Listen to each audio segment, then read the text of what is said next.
There we go. Okay, I'm an auditor on Code Arena, and I'm participating in your contest. And the whole idea is nice about this, decentralizing the whole stuff and eliminating oracles.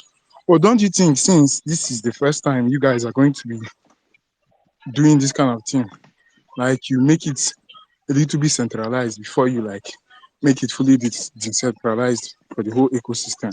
Like if a hack happens to the whole protocol, it will be detrimental to everybody, and you are not sure if a protocol is ever secure, even though you do millions of audits in our current space. So my advice would be like, not like I'm asking a question. What do you guys plan to like do to like make it a little bit? You guys are just planning to leave it out there in the open, and that's a dark forest. But if there's a way you can just make it a little bit centralized before you just make it fully decentralized, so in case of anything, you can like stop the hack or like prevent the hack. I don't know if you get my point. Yeah, no, we had many debates about this topic because what you're saying is entirely true. It's very scary to launch an immutable protocol, and I'm sure as a security researcher, you know that even more than I do. Like it's almost impossible to put out a bug-free protocol. So when we were exploring what it would look like to keep it quote a little bit centralized in the short term, and then release that switch once we were more confident and had more assets, the problem was we can't figure out how to do that. Like in a lending market where you need active liquidations, where you need constant moving of asset prices because you don't have oracles and because you don't have governance, like how do you temporarily centralize that without compromising the entire system?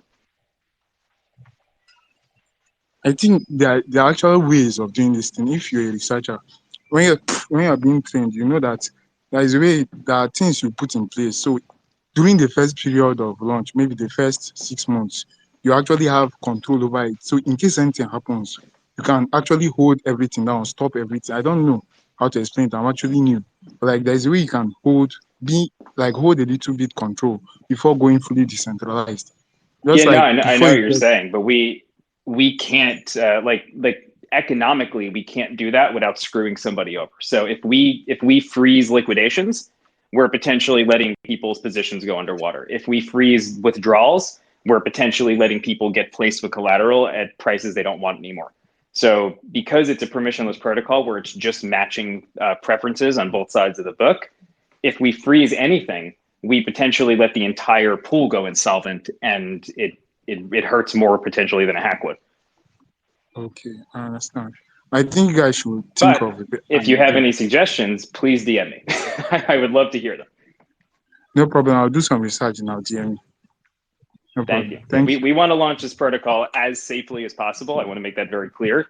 So if anybody has ideas on how we could do that, especially if you're a security researcher, then please reach out. Don't hesitate. you. No problem. I'll be all.